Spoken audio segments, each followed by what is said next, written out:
Hindi lahat ng alaala ng kabataan ay masaya. May mga sugat na iniwan ng nakaraan, sugat ng takot, hiya at pang-aapi na pilit nating kinalimutan. Pero muling bumabalik kapag nakaharap natin ang taong minsang nakasakit sa atin. Ngayong gabi, maririnig natin ang kwento ng isang binata na minsang naging biktima ng karahasan, pero kalaunan ay natutong mahalin ang mismong taong nagdulot ng sakit sa kanya.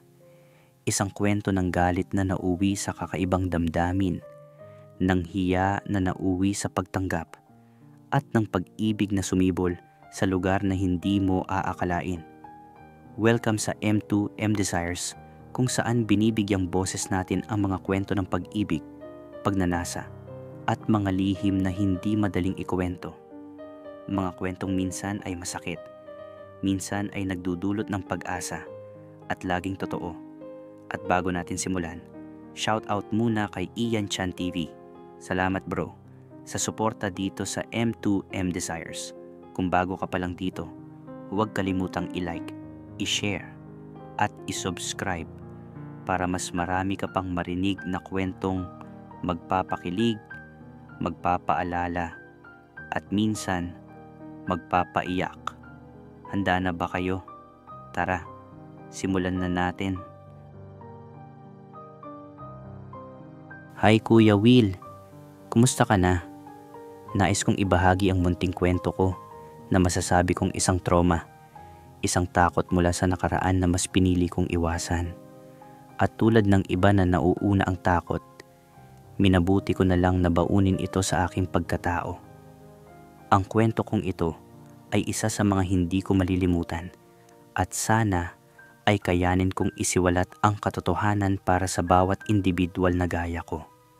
Sa lahat ng nagpapadala ng kwento sa iyo, laging may napupulot na aral sa iba't ibang paraan. Pero masasabi ko, naiiba ang sa akin. Dalawa lang kaming magkapatid, si ate na nasa US na at ako ang bunso. Tawagin mo na lang akong Soren. Ang mga magulang ko ay may malaking pwesto sa bungad ng bagong palengke sa bayan namin. Isang malaking kamalig kung saan ibinabagsak ang lahat ng gulay, galing Baguio at iba't ibang lalawigan. Doon ako lumaki at yon ang nakamulatan kong hanap buhay ng aking mga magulang. Maayos ang buhay namin, lalo na't ako lang ang nag-iisang lalaki. Dito sa bayan namin, ang hanap buhay ay umiikot sa gabi. Doon kasi dumarating ang mga produkto na gulay mula 1:00 hanggang 3:00 ng madaling araw. Iyan ang buhay at trabaho na kinasanayan ko. Kuya Will, dito ko ibabahagi kung paano ko nakilala at nahubog ang aking pagkatao. Kung paano ako naging ako. Noong ako'y nasa 3 taon ng high school, tapos na ang klase at pauwi na kami. Habang naghihintay pa ng pasahero para mapuno ang jeep, bumili ako ng manggang nakatusok sa stick na may bagoong. Dahil marami kaming pauwi, sabay-sabay na rin kaming nag-uwian. Habang kumakain ako, may isang batang papalapit mula sa likuran ko. May buhat siyang sako ng mangga. Bata pa siya, Kuya Will. Bigla siyang natapilok at bumagsak ang dala niya. Nagkalat ang mga mangga sa semento. Dali-dali niyang pinulot ang mga iyon. Ako naman, dahil gusto kong magpakita ng kabutihan, tumulong ako sa pagpulot. Pero bigla ring dumating ang kuya niya. Sa lahat ng naroon, ako lang ang naglakas loob tumulong. Pero ikinagalit pa ng kuya niya ang ginawa ko. Akala niya, namumulsa ako ng mangga. Bigla niya akong binulyawan. Tabi ka nga dyan. Namumulsa ka pa ng mangga. Di mo ba alam babayaran ng kapatid ko yan? Sumagot ako, Bro, tinutulungan ko lang siya. Wala akong pinamulsa kahit isa. Pero sa halip na maniwala, bigla niya akong tinulak at sinapak sa mukha. Natumba ako sa semento. Pagkatapos, may binunot pa siya mula sa tagiliran, isang ice pick. Doon na nagsigawan ng mga estudyanteng gaya kong naka-uniform at agad may mga umawat sa kanya. Sa sobrang takot, napahingi na lang ako ng saklolo sa mga tao. Yung nanuntok sa akin, kilala siya sa bayan. Ang tawag sa kanya ay Poging Tisoy. Mula noon, hindi na ako sumakay ng jeep. Binilhan ako ng mumurahing motor na Rusi at yun na ang ginagamit ko papasok sa school. Lumipas ang panahon, nakapagtapos ako ng high school at nag-college na ako sa Maynila. Tuwing Sabado lang ako nakakauwi. At kapag nasa bahay naman ako, halos lahat ng oras ko ay inuubos sa pagtulong sa kamalig ng gulayan. Doon ako abala. Ang hanap buhay ng mga magulang ko, masasabi kong tubong lugaw. Pero syempre, mahahawa ka rin sa ugali ng palengke, maingay, magulo, mabilis ang kilos ng mga tao. Si tatay, may 5 siyang regular na trabahador. Malakas ang trabaho lalo na tuwing Lunes, Miyerkules at Biyernes dahil dagsa ang mga nakapila para kumuha ng paninda sa bawat pwesto sa palengke. Kuya Will, lumipas ang panahon at mas nanatili na ako sa Maynila, bihira na lang umuwi hanggang sa nakapagtapos na ako ng kolehiyo at bumalik sa bayan namin. Doon ako kinausap ni nanay at tatay. Noong panahong iyon, kinausap ako ni nanay at tatay. Sabi ni tatay, "Soren anak, huwag ka nang maghanap ng trabaho. Matanda na kami ng nanay mo. Kung maaari, ikaw na lang ang humawak ng kamalig. Nandoon ang pera. Basta masipag ka at marunong makisama sa mga suki natin, hindi ka mahihirapan sa mga tauhan natin. At saka, anak, yung katiwala natin, pagdating ng mga kalakal, alam na niya kung magkano ang kita at kabisado na rin niya ang takbo ng kalakaran. Kapag ikaw na ang namahala, dito kaya yaman, higit pa sa naibigay namin sa'yo. Please lang anak, huwag ka nang maghanap ng ibang trabaho. Sa totoo lang, nahirapan akong tumanggi. Kita ko ang pag-aalala sa mukha nila at ayokong biguin sila. Kaya napapayag din ako. Okay na po Naytay, wala pong problema. Ako na ang bahala sa kamalig, sagot ko. Ilang araw pa akong nag-enjoy sa bahay, nakikipagkwentuhan sa mga barkada, bago ko tuluyang sinimulan ang bagong papel na iniatang sa akin. 1 linggo ang lumipas, dumiretso ako sa bayan. Mga 10:00 iyon, oras ng merienda. Pagdating ko, ipinarada ko ang motor sa loob.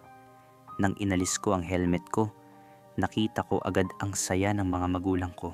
Yung halakhak nila, hindi matutumbasan ng kahit anong halaga. Paglapit ko, nagmano ako at doon ko napansin ang mga tauhan ni tatay, nakatingin lang, parang nagmamasid. Tinawag ako ni tatay, ipinakilala ako sa kanila isa-isa. Nakikipagkamay ako sa bawat isa. Pero nang ipakilala niya ang katiwala, bigla akong natigilan. Soren, si Tisoy, ang katiwala natin. Siya ang sinasabi ko sa'yo, sabi ni tatay. Parang tumigil ang oras. Hindi ko iniabot ang kamay ko. Hinila ko agad si tatay papasok sa loob. May ngiti pa si tatay, nakaakbay pa sa akin. Oh, ano yun anak? Tanong niya. Mahina akong sagot. Tay, kilala ko yung katiwala na ipinagmamalaki mo. May problema tayo. Tay, narinig iyon ni Tisoy at siya na mismo ang lumapit. Mang Jo, anak niyo pala siya. Opo, may problema po siya sa akin, agad sumabat si tatay. Anak, dun muna kayo sa lamesa mag-usap. Basta ang anumang nakaraan na pag-uusapan ng mabuti. Nang nasa gilid na kami ng lamesa ni Tisoy, pinaupo kami ni tatay. Anak Soren, mag-usap kayo na may pinag-aralan. Sana wala akong maririnig na masamang balita. Gusto ko maganda ang kinalabasan. Sige, iiwan ko muna kayo.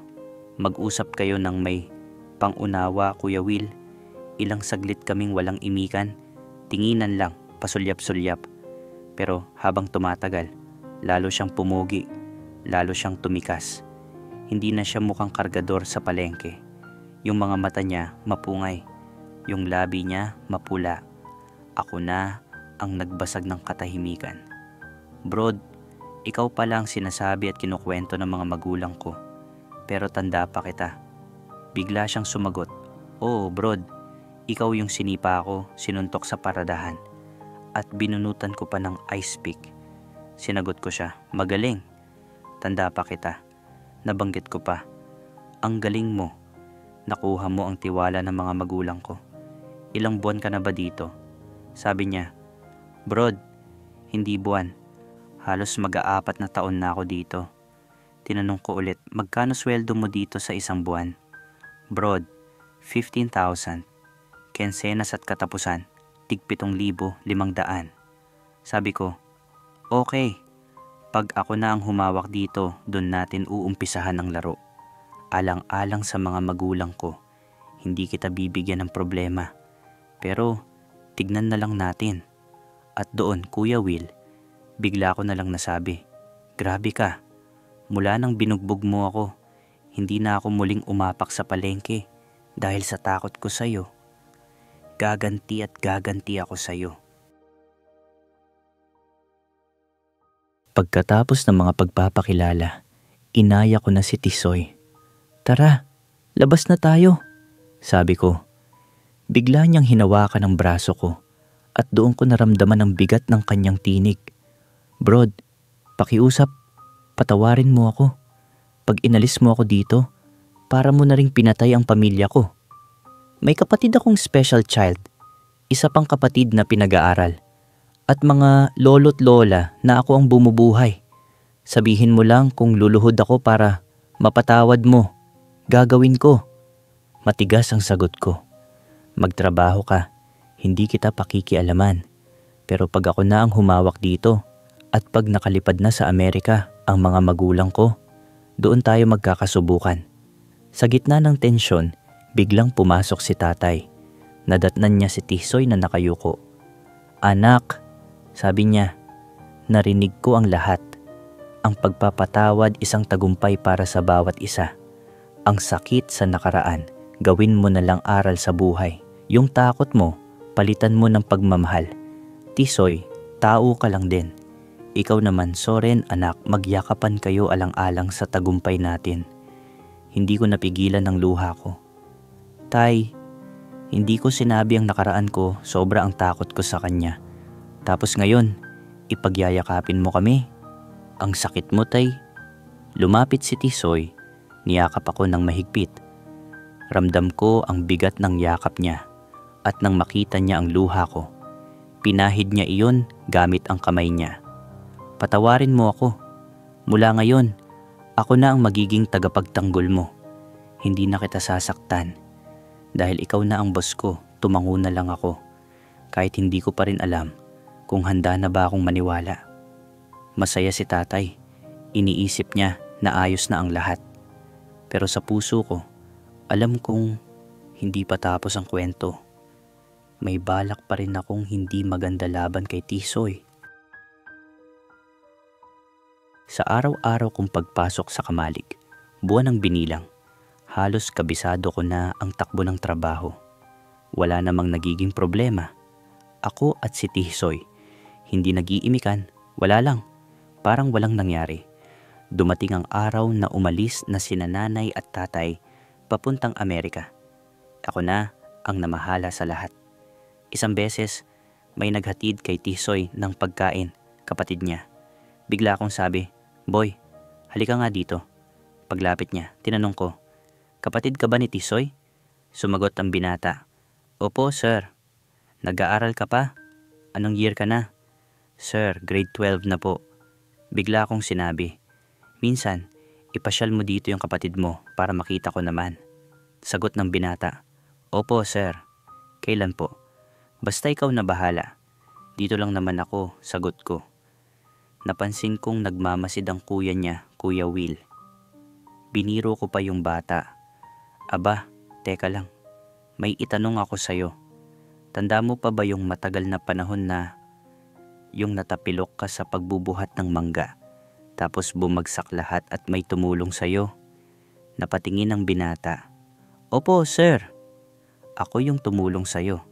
At ako rin yung sinuntok at sinipa ng kuya mo, biglang sagot ng binata. Ay, sir, pasensya na po kayo noon.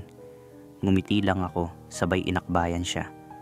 Lalo kang pumugi ngayon ah. Sir, mana po kay kuya, sagot niya. Teka, ano nga pala pangalan mo? Sir, Nick po. Aba, Nick, kung wala kang ginagawa sa bahay pag Sabado, mag-part-time ka dito. Ako ang bahala sa'yo, sabay pinisil ko ang balikat niya sa kainabutan ng maiinom. At alam ko, Kuya Will, nagmamasid ang kuya niya habang pinapanood kami. Ayun nga, bawat Sabado o Linggo, nagpa-part-time si Nick. Kapag oras na ng kainan, lagi akong nakikitabi sa kanya. Doon ko unti-unting nakuha ang loob niya. Paraan ko rin para saktan ang loob ng kuya niya. Hanggang sa hindi ko namamalayan, naging magaan na rin ang loob ko kay Nick. Minsan, nahuhuli kaming lagi magkatabi at nagkukuwentuhan. Sabi ng iba, kung tauhan mo siya, bakit parang ang layo ng loob mo sa katiwala mo? Para bang may nangyari na sa inyo dati hanggang sa kumalat na rin ang kwento tungkol sa naging problema namin ni Tisoy. Isang Sabado, dumating ang maraming gulay galing Bataan at Baguio. Madaling araw yon. Kinausap ko si Tisoy. Bro, hanap ka ng tao. Marami kasing dumating ngayon para agad madispatcha ang kalakal. Isang tawag lang, dumating agad ang mga tambay na kakilala niya. Habang nag-aayos, biglang bumuhos ang ulan. Ako, nakatingin lang, si Tisoy na ang bahala kung paano matatapos ang trabaho. Natapos din ng bandang 2:30 ng madaling araw. Binayaran niya ang mga tinawagan niya at ang natira ay yung mga bata niya. Ako naman, abala sa paggawa ng order para pag umaga na, iaabot ko na lang ang resibo kapalit ng bayad. Sabi ko sa magkapatid, habang naghihintay tayo ng umaga, may 2 oras pa. Pwede kayong matulog muna. Kapag may dumarating na buyer, handa naman kami. Yung iba naghahanap ng pwesto sa labas pero yung magkapatid na sina Nick at Tisoy, sa katabi ko lang sila nakahiga sa lapag. Wala silang suot na damit, shorts lang ang meron sila. Ako naman, abala sa computer. Bigla na lang nagsabi yung nakakabata. Sir, pwede ba sa papag? Di naman ata kayo matutulog. Tumango lang ako bilang sagot. Diyos ko Kuya Will, ang ingay ng paghilik nila. Napatingin ako kay Tisoy. Nakahilata siya ng padapa. Habang yung nasa papag naman parang palaka. Nakataas ang 2 kamay. Alam ko namang pagod sila sa paghahakot. Bigla akong nakarinig ng gumalaw. Nag-iba ng pwesto si Tisoy. Tiningnan ko siya ng mabuti at nanlaki ang mga mata ko. Kita ko ang ano niya. Napatingin din ako sa may papag at lalo akong natigilan nang makita ko na yung ano niya na nakabahagyang kita na. Dahil sa mga tanawing iyon, hindi ako makapag-focus. Kuya Will, pinagmasdan ko lang ang magkapatid. Yung nasa lapag, tumutulo pa ang laway. Naawa ako kasi alam kong pagod sila.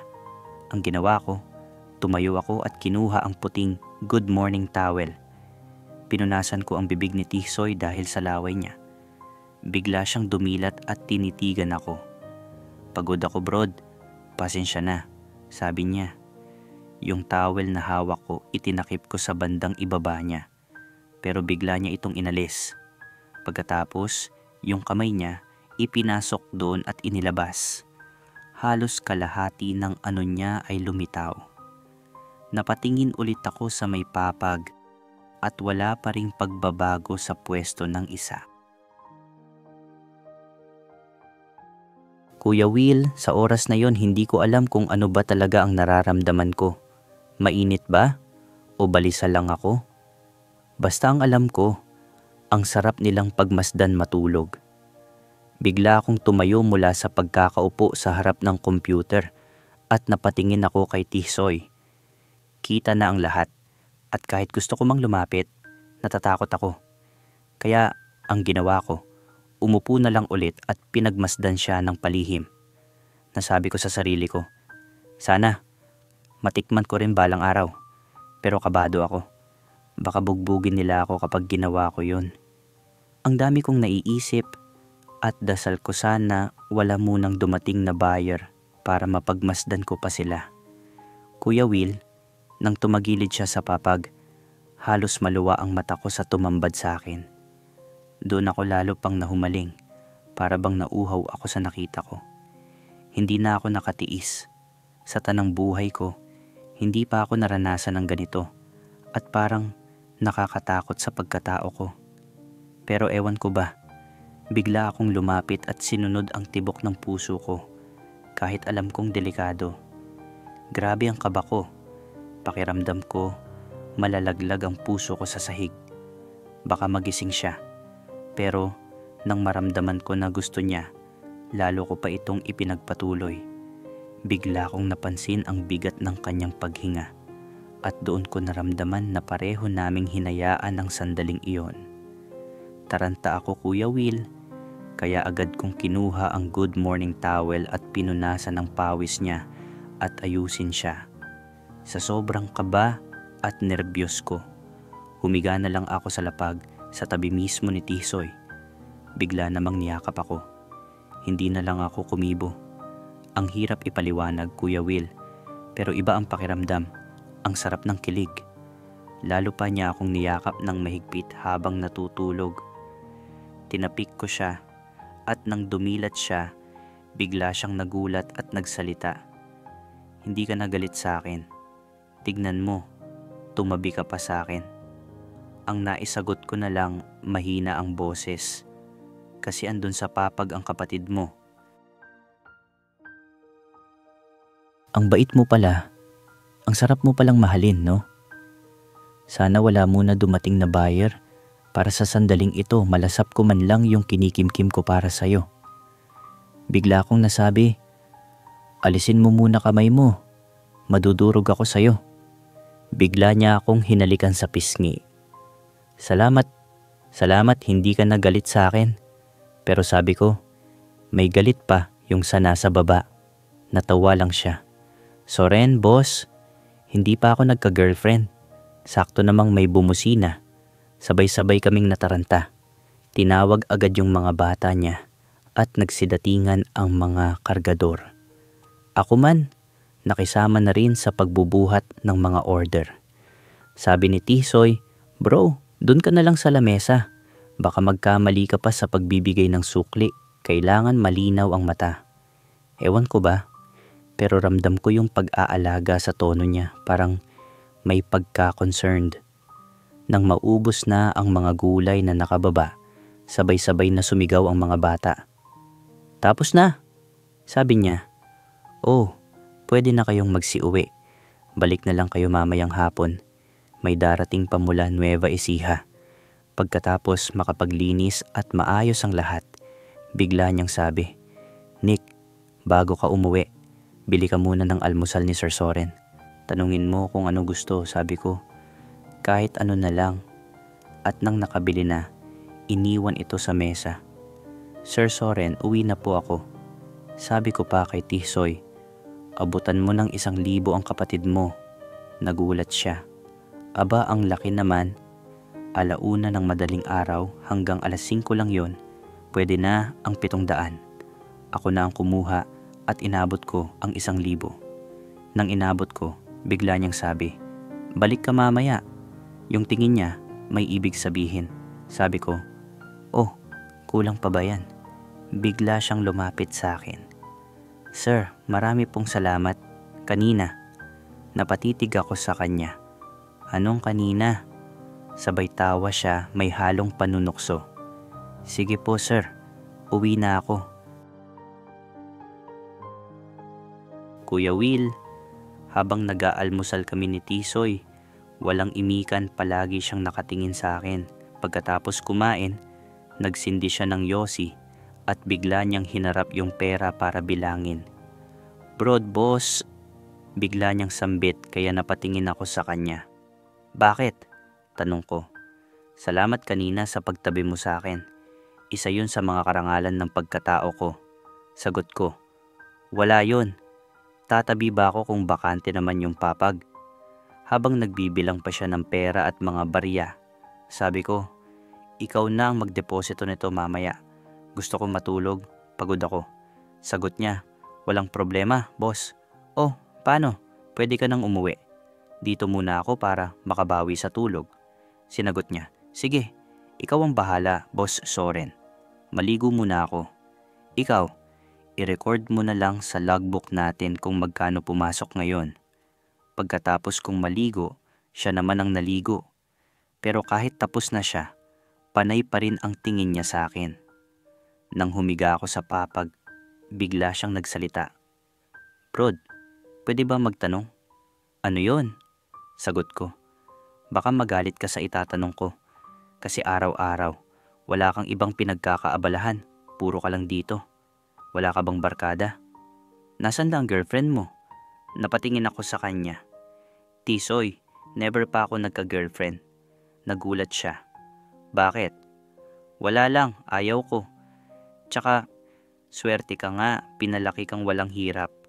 Ako, sobra ang dinaanan ko. Kaya itong trabaho na ito, hindi ko sisirain. Kasi dito nakasalalay lahat. Saka, salamat. Di ka na galit sa akin. Pinatawad mo na ako, sabi ko. Hindi pa kita pinapatawad, Tisoy. Bigla siyang lumapit. Ah, ibig bang sabihin, kunwari lang yung pinakita mo sa akin. Hindi ako sumagot. Nilapit pa niya ang mukha niya sa akin. Brod, sabihin mo na yung totoo para mawala ang pag-aalinlangan ko sa sarili. Kung pwede lang kitang mahalin, mamahalin kita. Wala kang kaagaw sa akin.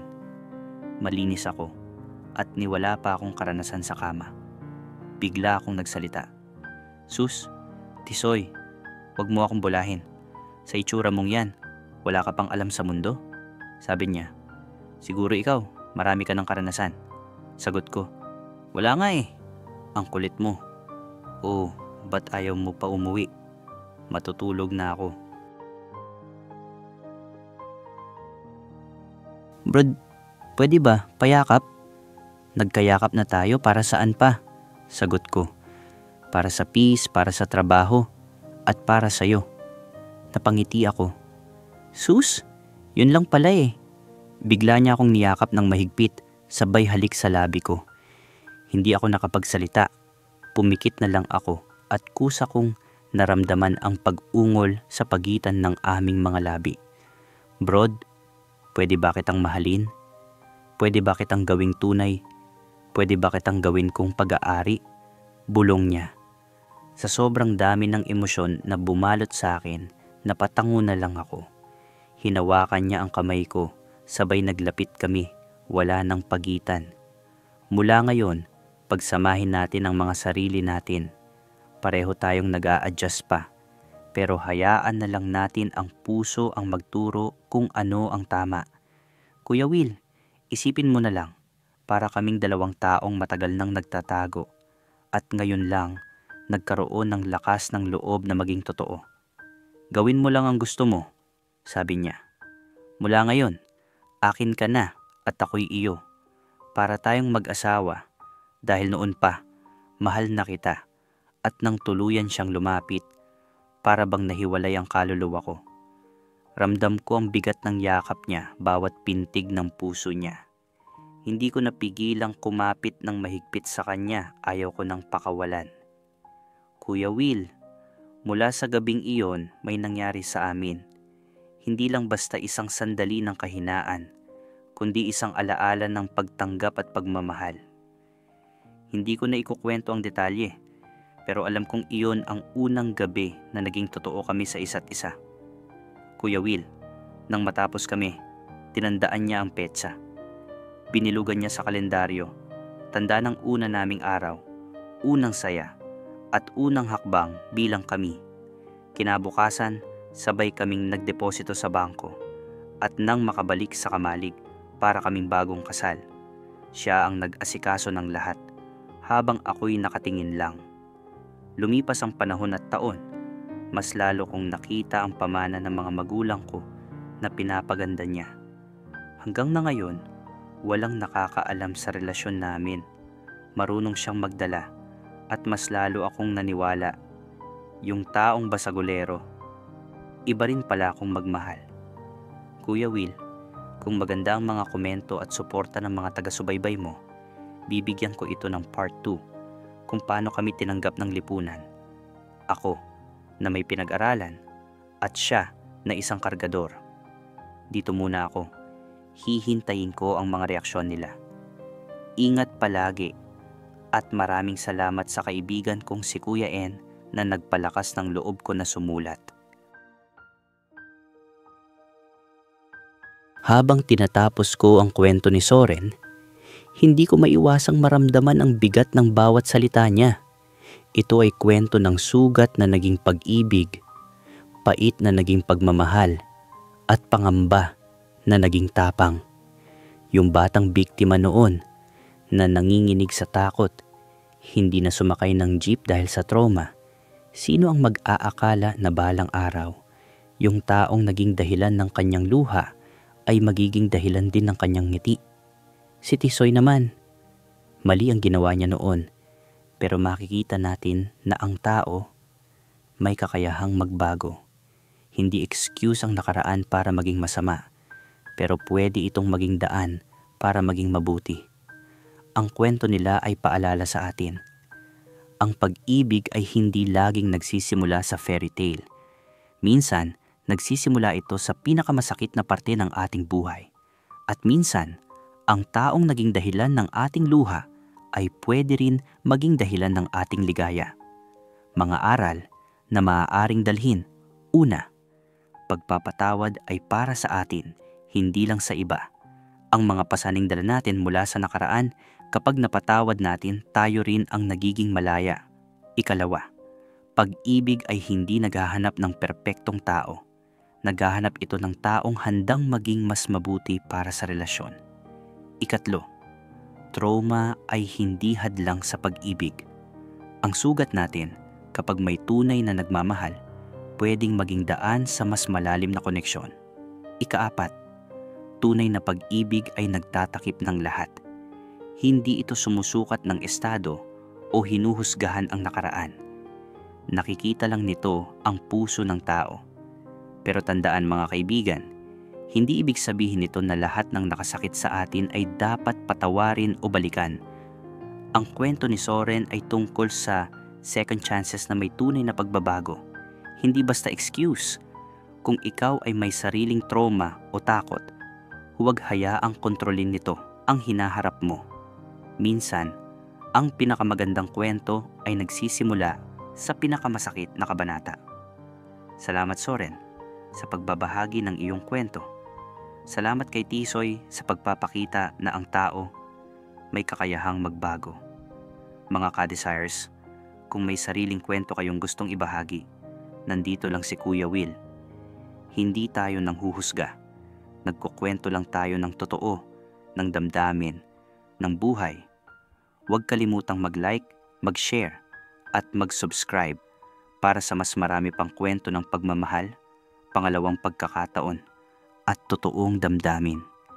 I-click din ang notification bell para laging updated sa mga bagong kwento na magpapakilig, magpapadama, at magpapaalala na lahat tayo may sariling kwento ng pag-ibig.